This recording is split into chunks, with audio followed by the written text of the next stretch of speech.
ஓம் அரஹர நம பார்வதி பதஜே அரஹர மகாதேவா.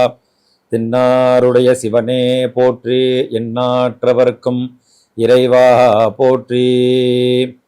ஓம் பாசாங்குசா பூப கபித்த ஜம்போ பலந்திலான் வேணுமபித்வஹஸ்தைः தத்தைஸ்ததாயஸ்தருணாருணாபஹ பாயாஸ்தஜூஷ்பான் தருணௌ கணேசஹா.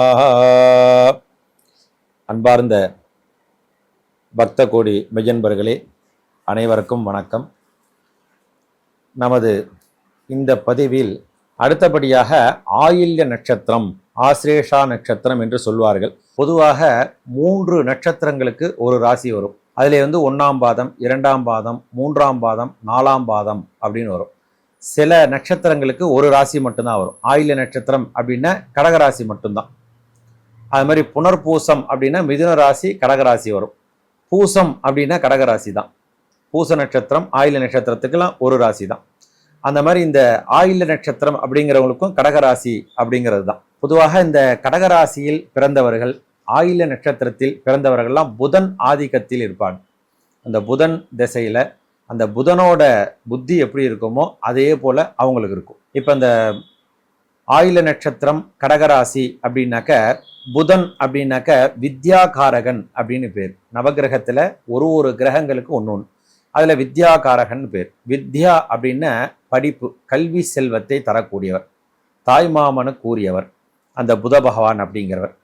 அந்த புதனோட ஆதிக்கத்துல பிறக்கும் பொழுது அவர்கள் படிக்கல அப்படின்னாக்க ஒரு எம்ஏ படிச்சதுக்கு என்ன மூலம் இருக்குமோ அந்த மூலம் இருக்கும் அவங்களுக்கு. இந்த புதன் ஆதிக்கத்துல பிறந்தவங்களுக்கெல்லாம் அந்த மூலம் இருக்கும். அந்த மாதிரி இந்த கடகராசியில பிறந்தவர்கள்லாம் அப்படிதான் இருப்பார்கள். அதே போல பார்த்தோம் அப்படின்னா இந்த ஆயில்ய நட்சத்திரம் அப்படின்னாலே ஒரு புதன் ஆதிக்கத்துல பிறந்தவங்க நல்ல ஒரு கல்வி செல்வம் அருமையா இருக்கும். அந்த ஆயில்ய நட்சத்திரத்தில் பிறந்தவர்கள்லாம் பொதுவாக ஆயில்யம் அப்படின்னா கொஞ்சம் பயப்படுவாங்க. ஆயில்ய நட்சத்திரமா வேண்டாம். ஆனா நல்ல ஒரு புத்தி கூர்மையா இருக்கக்கூடிய நல்ல ஒரு நட்சத்திரம் ஆயில்ய நட்சத்திரம்.